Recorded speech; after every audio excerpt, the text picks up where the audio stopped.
Alright, so I'll get started now that we've had that last little influx. Alright, so my presentation today is a bit about me and my experiences, so you'll get to learn a little bit about myself. You also get to learn a little bit about what's happening in industry as of 6 months ago. So in particular digital industry and more of a focus around web-orientated stuff, but it does extend further out than that. This is the general topics that I'm covering, so a little about who I am, looking at portfolios, looking at some web development trends, looking at changing your tools, some real-life brief examples, because some of the student ones are quite interesting, so it's good to compare them to what happens in industry. Some suggestions on how to get around IT problems at your school, because we always have those, and some of my experiments in terms of integrating traditional and modern technologies. Alright, so who am I? I'm Alex Brindle. So I've been working in industry, so in the digital fields for the last 10 years. I have 3 qualifications, so I have 2 undergraduates, Bachelor of Computer Information Science, Bachelor of Media Arts, and now a Master's of Teaching. So Dr. Reed had some interesting points this morning, and one of the things that she kept bringing up was talking about computer science. Now, I think that's really interesting because I have a qualification in computer science, but if someone asks me, am I a scientist? I wouldn't say yes. I'd say I'm a digital developer, or I'm a digital worker, I'm a designer, I'm all these other things. I'm definitely not IT help desk. Keep away from me. If you need your computer fixed, I'm not IT help desk, I do development. But I would never say I'm a scientist. So I think particularly in education, we have a little bit of a branding problem when it comes to information technology and digital technologies. You look at the Australian curriculum, we've already declared that as digital technologies, yet then they go to secondary, tertiary education, and they're looking at science. So they're moving to computer science. So are we actually teaching our kids scientific method when it comes to doing IT work? Not really. So it's interesting, the conversation that she was having this morning, because she talked quite a few times about ITC, cybersecurity, anything around those areas as a science, yet we don't really include computer work as a science as it currently is in secondary school. So I think that's quite interesting, and I went through a thing called science, but as to using scientific methods at UniSA, I can't say we were really hammered that this is a scientific method. We had science in the title, but we were doing development methods. We were doing software processes. We weren't really looking at the scientific method of computer work. So in terms of the places I've worked for in the past 10 years, I've been across a lot of different sorts of industries, so you can see quite a few there. So the variety has been quite a breadth of them. So from sitting in an open air office of 60 developers working in information systems, where with my voice it cuts through air very clearly. I felt entirely repressed there because I could not say anything.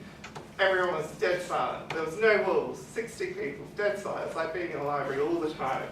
So I didn't last there for too long, but it was very interesting and I learnt a lot. I learnt a lot about how to deal with a project when all you can get about that project is its title, because it is secret or top secret. Yet as information systems, you need to be able to support that project. You're never going to get the clearance for that. They're not going to pay for doing a 3-year clearance on someone who's making the intranet for a top secret thing. So you sort of have to try to figure out what you can from basically just a name. You don't get any more details than that. And then you have to ask questions, and then the top secret people, it's up to them to decide how they're going to tell you what they need without revealing anything to do with their work. So on the other end, we have stuff like travel and transport, which is all about money. So in the end, everything is about money. If what you're doing is making more money, you're doing the right thing. So lots of different experiences. And of course, the last one is freelance, which is just being a hired gun. So in terms of depth of experience, so I've got breadth, I've also got depth, so these are some of my awards. Variety goes from digital artwork, digital design, doing multimedia work, doing development work, doing work with Facebook and games, And then like, this is not technically an award, but I was pretty happy with making a travel company earn an additional 100k a month. So I thought that was a pretty good way to say, yes, my contract is worth it. You've already paid off my contract in 1 month twice. So well done. These are some examples of the stuff. So that is the digital artwork. So in terms of that was a little while ago. That was an online experience for people to be able to create their own sort of little avatars that they could print off. They were all based on matchbox sizes. So it was sort of an integrated activity where both people were working online and getting to play around with design, but then they'll also be able to print it out, put it together, and then I collected them all to create a final exhibition, which everyone can have a look at. So lots of different things. This one's the Facebook experience. So if you know Fantastic Noodles, you might also know Fantastic Crackers. They're not as popular as the noodles. So they had an entirely online social setup where you could create a dance, and you could connect with your friends, and they'd also be dancing with you. And it was a competition as well, because once again, we need to collect everyone's data so that we can then on-sell them more things. So it's all about money. So in terms of my story, why is it relevant to everyone here? So I started when I was 15. So I did my first piece of work for a nutritionist who was selling naturopathic sort of products and stuff like that. But I was earning money at 15 doing design work. I had to use some interesting pieces of software back then because software was not as accessible and it was ridiculously priced. Whereas now with students, there are so many free options and open source options that they can be using. They can be setting up an entirely legitimate business without breaking any sort of licensing agreements and selling their products. So there's no reason why your students right now shouldn't be in the industry. There's like always this sort of talk about, oh, you're in year 10, so where do you want to be? It's always, where do you want to be? It's never, where will you be tomorrow? And that's the conversations we should be having, is why are you not doing this now? Why are you not doing courses over the school holidays? You say you're interested in media arts. There are so many different media programs that you can do over in the school holidays. You could be making short films now. Why are you waiting? Why are you waiting until the end of school? Why are you waiting until a degree? What were you doing at 15? So I was doing graphic design at 15. Right.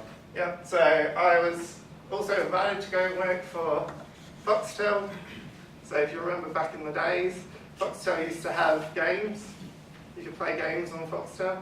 So I reproduced one of their games in Flash and sent it off to them because like, I don't want to put it online and then you guys get really angry at me.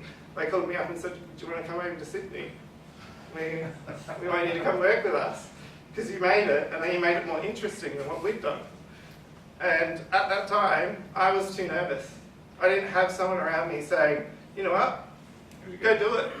Start your career. Why wait for university? You could be working now. You could be a game developer for Foxtel, which would have lasted like 1 year before they stopped doing that. So it was probably fine. I didn't take it. But if I had that confidence, if I'd been told that, I probably would have just gone. I would have taken that risk. I would have moved to Sydney and lived there. But I don't regret my decision. I've had lots of other experiences as it's gone. So in terms of digital work, people tend to want to pigeonhole people. It doesn't mean that you're a specialist in one area if you're doing digital work. You can be a specialist in all areas. You can be a support staff. So you can work across industry, which is what I've done. So that's a part of the message I try to get across to people, is like, if you're going into digital, feel free to explore, because there are so many jobs in digital that you could work in one area and go, I'm bored of this, but still have the same job in a different industry. So when you get bored, you can move industries and keep using those same sets of skills. In interviews, this is a really big question I get. Are you a designer or are you a programmer? And every time I just sort of stare at the people and go, why is it an or question? Like, what is this or? So, good old left brain, right brain. There's been plenty of studies. It is absolutely crap. There is nothing to suggest that left brain or right brain is actually a thing. So it's just a lovely set of categories that we like to put people into nice little manageable areas. So that's because they're left brain. Yeah. So programmer is left brain, designer is right brain, but there are plenty of people who can do both. Some people can do both extremely well, become game developers. They create an entire game on their own, doing both graphics and the programming, and then some of them even do music as well. So if you've ever played Undertale, Undertale is pretty amazing. The guy's, he's not done all of the graphics, but he's done some like mediocre graphics, good enough for the game. He's figured out how to make his graphics work. So his graphics aren't great, but then he's trying to go, well actually it's going to be my aesthetic. I can deliberately make it look like dodgy 1980s game because that's all I can do. Then he is a musician, so his music actually made that game really popular because the music in it is what makes the game really emotive. So I recommend playing that if you can. Just use a desktop computer, you can get it from Steam, it's like $10. Undertale. So just under, then T-A-L-E.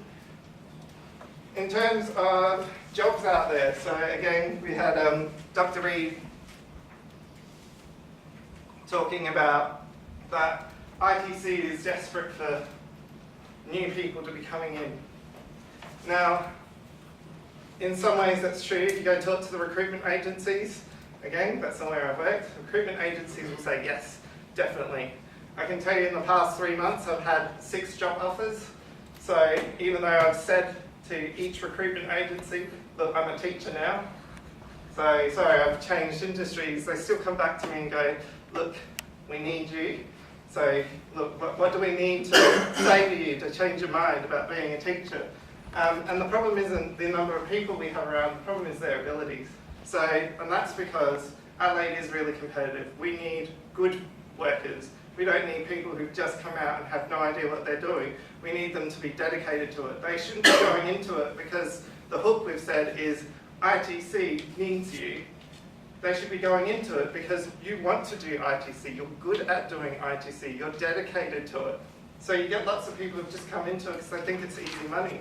And those people who come into it who think it's easy money don't do a very good job, and their jobs don't last very long.